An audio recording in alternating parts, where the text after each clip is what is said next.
जीवन का निर्णय उतना ही करो जितना तुम्हारे अधिकार में हो। जो अधिकार में ही नहीं है वह निर्णय लेकर भी क्या जीवन को वैसा बना पाओगे जैसा बनाने की तुम्हारी अपनी इच्छा है। आज ही नहीं, तुम्हारे इस जीवन का अंतिम क्षण भी पहले ही गढ़ा जा चुका है तुम्हारे पूर्व जन्मों के कर्मों द्वारा। इसलिए होना तो वही है जो मैं दे चुका हूँ। अब कितना भी हाथ पांव मारो, इस समय का तुम्हारा अपना निर्णय भी यदि आज मेरी ही इच्छा और मेरे धर्म से अलग हो गया, तब तो तुमने अगला जन्म भी स्वयं ही वैसा ही बना लिया जो तुम्हें पाना है। अगर फिर भी वह वैसा नहीं बनेगा जैसा सोच रहे हो, क्योंकि तुम्हारी बुद्धि जिस सीमा तक तुम्हें ले जाती है या जितना तुम सोच पाते हो उससे कहीं आगे की सीमा, या फिर समझो कि हर जन्म की हर स्थिति और हर सीमा मेरे द्वारा तो रची ही जा चुकी है, वही पाओगे भी।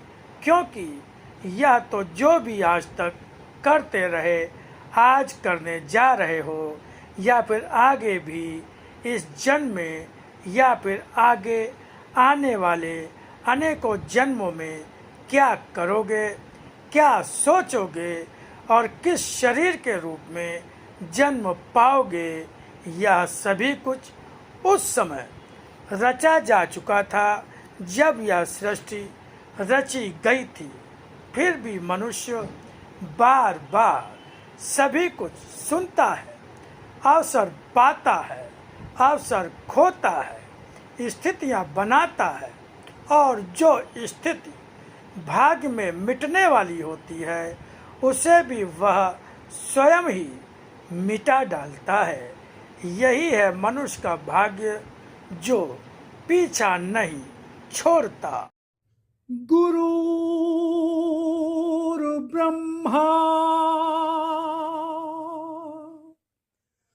गुरुर्विष्णु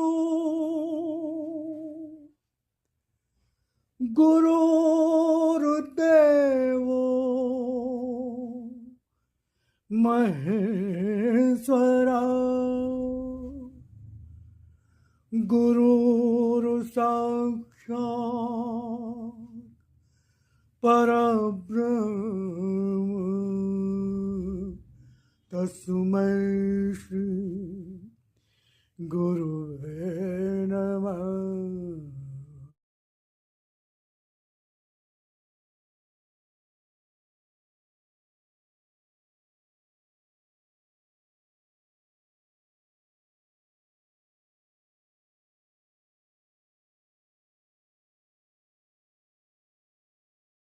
मनुष्य की आत्मिक शक्ति मुझसे ही प्राप्त होती है, मगर इसे इसी तरह समझो जैसे अग्नि तत्व होते हुए भी किसी वस्तु या किसी शरीर में यह प्रत्यक्ष नहीं दिखता, मगर होता तो है।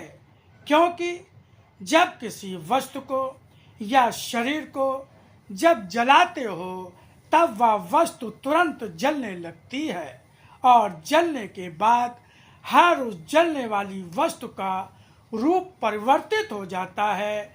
सोना, चांदी, लोहा, शीशा सब जलकर पिघल जाते हैं।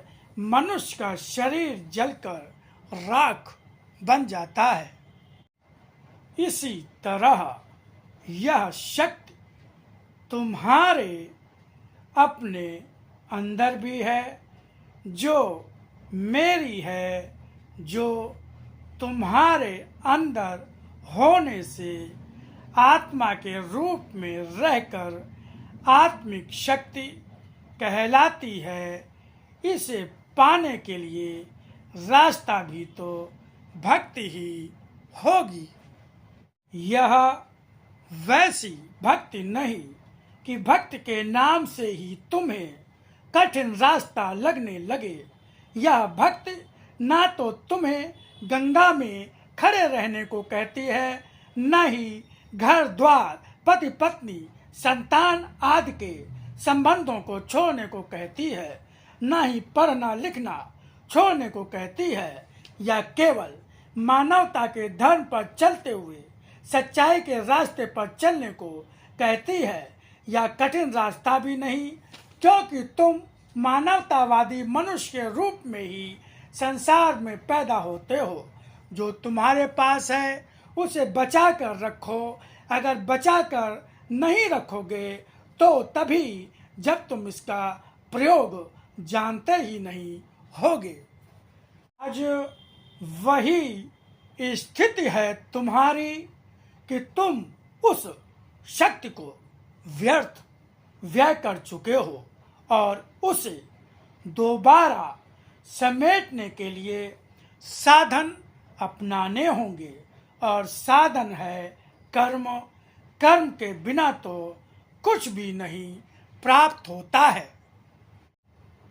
वाणी साधन है कर्म करने का, और वाणी साधन है आत्म जागृत का भी। वाणी साधन है तुम्हारे मन के विस्तार का भी। वाणी साधन है आसक्ति मुक्त होने का भी। वाणी ही साधन है निष्काम कर्मयोगी बनने का।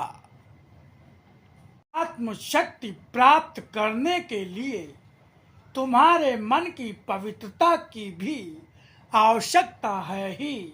जिस तरह चिमनी पर चढ़ी हुई कालिख लालटेन के प्रकाश को बाहर नहीं आने देती, उसी तरह मन पर चढ़ी हुई वासनाओं की कालिख तुम्हारी आत्मा के प्रकाश को बाहर नहीं आने देती।